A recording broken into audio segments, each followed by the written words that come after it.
baby I was say na Mr. Yi kan wasina Kofinie me hu say aban no investment or basic school no or from enkoye kura in school bi a ajuso asa man offer free fire ya mo pon kwa wonya na baby koyi ona ne breast no mo sha ase school dan no adru roofing level ebesi na ya ye kasa yi no enya ade a o maboso so no be call a number of communities the same thing omo here Facebook no kra the schools ni bi kire o na we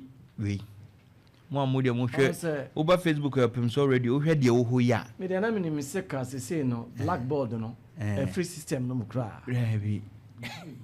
in Facebook so now the no da so you should do be a da ano we oba kotre BCA a om kotre na se ho kotre bi roof atutu because stage 5 as we free mo kra nche stage we share we na so stage 4 stage 5 as stage 5 6 be wom ye bia na dey obo hunu a mo kire obo se bom a onse we hwe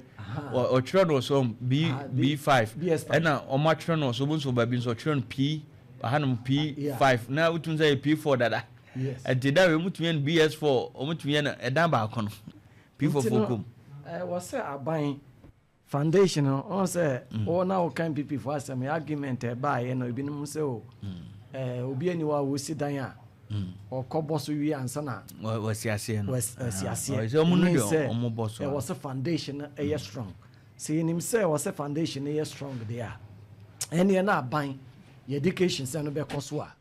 na was say aban invest more e wo ase ho no e wo ase ho no foundation because enkula no say na Mr. Boachi ka no wo hwe a ekroma nya na nse na o masesem wasi no wo hwe school placement na computer selection no enkane na say obi atimi ko but they say no ma sheda ma public schools no special yeah o ma increase o mo no first more like allocation for them allocation no ekosoro because now I'm private fund compete here and now some kla no mo free sa private schools international schools no mo say twa e public schools no na almost sofa and then no ase obi an ba o person ya no mo person mo dodge ba no so no education system na the measure bia o mo chewa and so obenya asem na say wote kwa brede esi ya na empinani abrese headmaster bin call register akola bi na registration ho nsem bebre ba e ba ye no ayin ko man kura bi antwero na enti wase aban ma nani ko e form on se teacher form o basic school na yi no aban no omo ka mo tanka mo omo ka mo asa aban na mfa mo bisa ba you tak ene ayi for na teacher training for no na grateful yes e shasia on say education sector na dey omo di omo hwemo no e yo mo association no na grat na enye na grat na ka wo training college kura no pe wo mpe wo wie school a ba force wo kana grat na grat enti ka na ka wo boji GP a omo from wo GP ato you no omo mpa asem omo nko kantente GP pa enne GP ato pro to one hwan sa na say na atene na grat ni akoyoyo o say the enti ameka so omo no o say sa tram no mekai kosi aduama nkwa me na me ban sentwa adwuma no enche kosi aduama nkwa ti si general secretary say wakasa obekasa Ghana president to me DHA because supporter ukura no but you see said Okanya did recently even prior to 2024 election John Dramani Mama had to meet them and Sakran Obe launching the manifesto no he met the TUC Dr. Mobomia, I think also met the TUC, the Trade Union Congress, of course. Baby, I be Papa Kurano, TUC, no, and yet, a concon. It's almost concon. And a fair politicians assemble. How many times in the movie, Yama Bontema and someone concerns a teacher for racy? So be well, I was say. Properly otimipa or the right channel no promotion no yetimi post to headmasters no and basic schools na no ya appointment amanyofo na appointed na 2 years no na adwuma ne say not no any concern hwan na associations no members no welfare nti e no mo be don ya motete omo ana meboa enti so obi e wo se wo timi be ye head teacher na say onye promotion na no na be ye political appointment na mfaso e wo association na wo join no e so ne say na de nti e wo join ne say wo concern ana say bibi koso e wo ne sector na enkoyi a sector na be dey e be gina nachi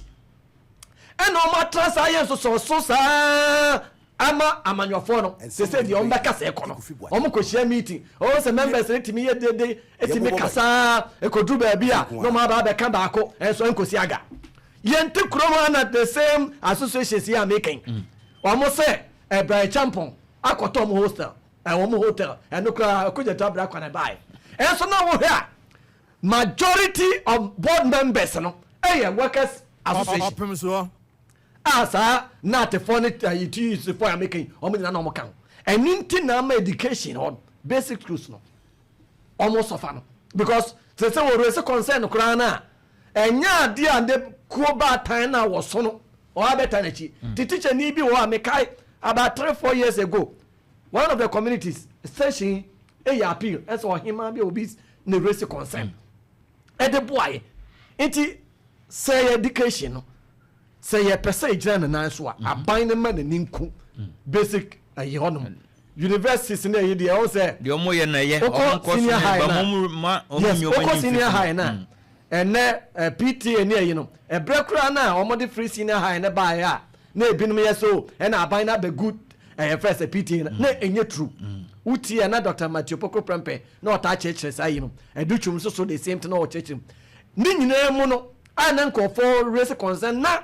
awofo ene ye first teacher fon kabom ko no e da so boa senior high schools ni bebre wo ko bebre a wo be hu se ye facilities bi e koso no niam ahia no o mutimi ye den e keka o mo asena o ma ye den o ma aboa but basic school no won tan nya ne sa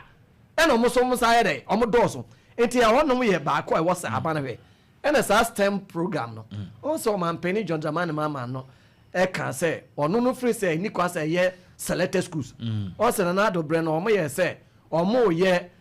pilot into Asante region other regions no as o mo ye some of the STEM schools but anko ni nyina mimi free say ba bia wi second e wo say ye come to that STEM no ye Mr. Boachike o ya syllabus a wo mo dey be syllabus ye Michael Suyen na Mr. Boachike wan say me say hwe eniema nkola na isua no wo hwe subject ni bi kra wo de on pa kire nkola basics 2 omu kosua subject more than 13 adai debi on say we so e ba ya education minister Haruna na do so ba na say what is all class syllabus omo sa be san ana want it enti we ye enfie kakra ni abesesa no we ba enfie kakra ni asesa no ye hu ba bi ya ye nenam eno so ya ade ba ko a e wasa aba ne hwe